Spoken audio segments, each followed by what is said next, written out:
Bismillahirrahmanirrahim. Assalamualaikum warahmatullahi wabarakatuh. Perkenalkan, nama saya Gia Gustianingsi dengan NIM E1B019060, mahasiswa Universitas Mataram. Pada kesempatan kali ini, saya akan membuat video untuk memenuhi ujian akhir semester saya dengan mata kuliah Ilmu Politik.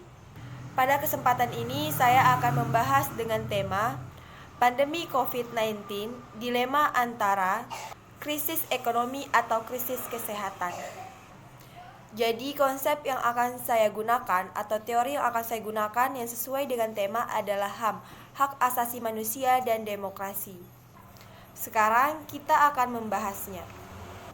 Sejak COVID-19 ini menyerang Indonesia, maka ada banyak dampak yang diberikan, terutama pada dampak kesehatan dan ekonomi. Bukan hanya di Indonesia saja mengalami dampak seperti ini, melainkan seluruh dunia mengalami krisis kesehatan dan krisis ekonomi. Dampak dari pandemi COVID-19 ini memukul semua sektor, tidak hanya sektor kesehatan saja. Hal itu memunculkan dilema antara menyelamatkan keselamatan masyarakat atau menyelamatkan perekonomian. Makhluk kecil yang tak kasat mata ini masuk ke Indonesia yang memicu hingga semua aktivitas harus dilakukan di rumah. Karena pemerintah menganjurkan untuk melakukan lockdown secara pribadi untuk memutuskan tali rantai penyebaran virus tersebut. Nah, dilema antara menyelamatkan nyawa manusia atau menyelamatkan perekonomian dari resesi. Padahal keduanya sama-sama penting untuk menyelamatkan rakyat. Dalam ekonom senior, Raden Pandede mengungkapkan dalam diskusi daring yang bertemakan optimisme di tengah pandemik. Raden mengatakan, kondisi ini sudah bisa dipastikan akan mengalami resesi ekonomi. Sementara di sisi lain juga penularan virus masih berlangsung. Oleh karena itu, pengambilan kebijakan mengalami dilema, sebab mengintervensi satu sisi saja akan membuat krisis semakin lebih parah. Di sisi sebaliknya, jika pemerintah menerapkan kebijakan kesehatan yang ketat, maka akan terjadi resesi ekonomi yang cukup parah.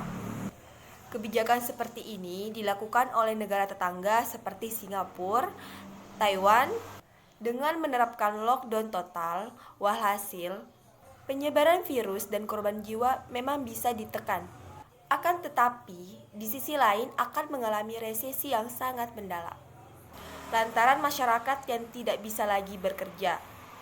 Seperti yang kita ketahui, bahwa Indonesia kurang dari 55% masyarakatnya merupakan pekerja informal, yang dimana mungkin tingkat kematian akan lebih rendah. Akan tetapi, PHK, kebangkrutan pada dunia usaha, naiknya kemiskinan, meningkatnya angka kelaparan, dan bukan tidak mungkin lagi akan terjadi koas. Sebaliknya, jika pemerintah menerapkan kebijakan kesehatan yang modern, maka resesi ekonomi akan tidak terlalu dalam.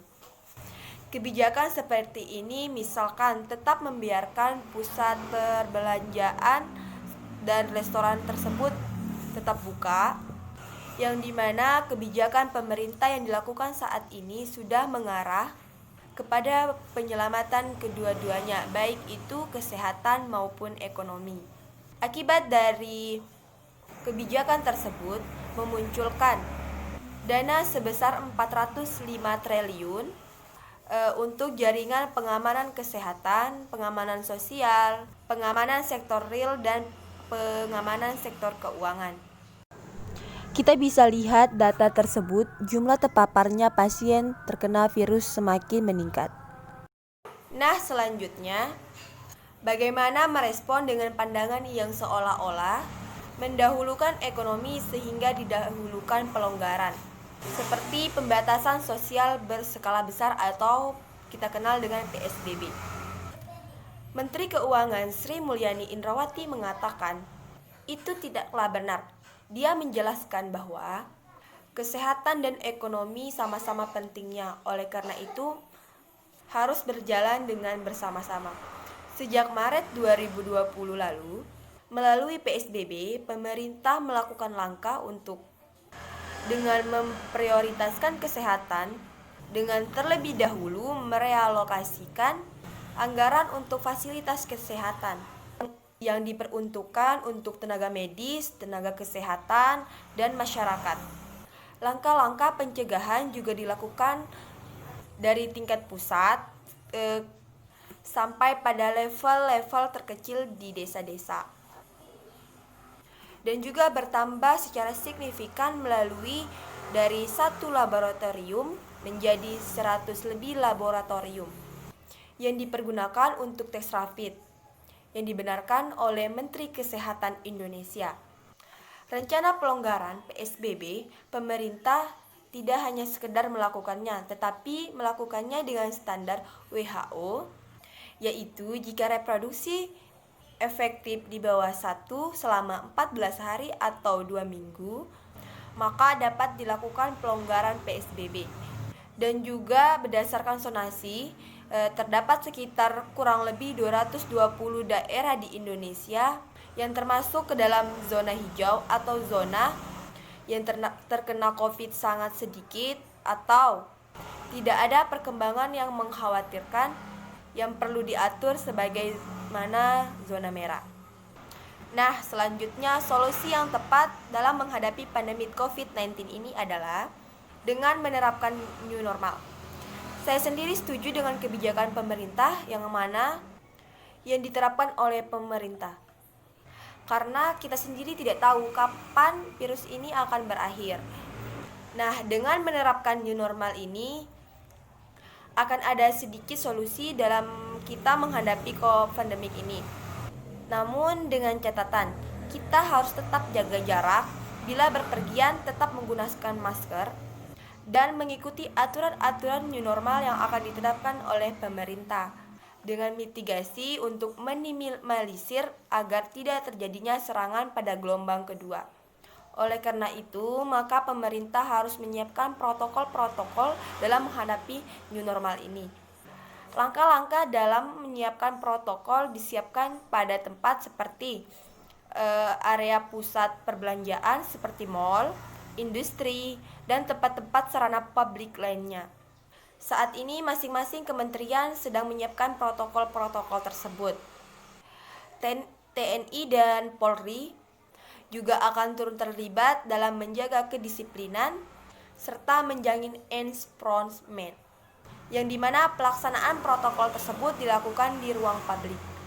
Dengan menerapkan new normal ini akan sedikit membantu perekonomian masyarakat.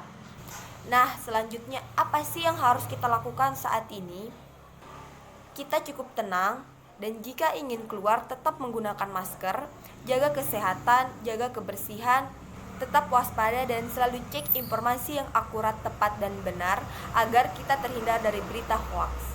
Serta percayakan semua ini kepada pemerintah dan tim medis yang sedang berjuang untuk kita semua yang semaksimal mungkin bekerja untuk mengatasi wabah ini. Demikian materi yang dapat saya sampaikan, lebih kurangnya saya memohon maaf. Mungkin materi ini bisa bermanfaat bagi kita semua. Wassalamualaikum warahmatullahi wabarakatuh.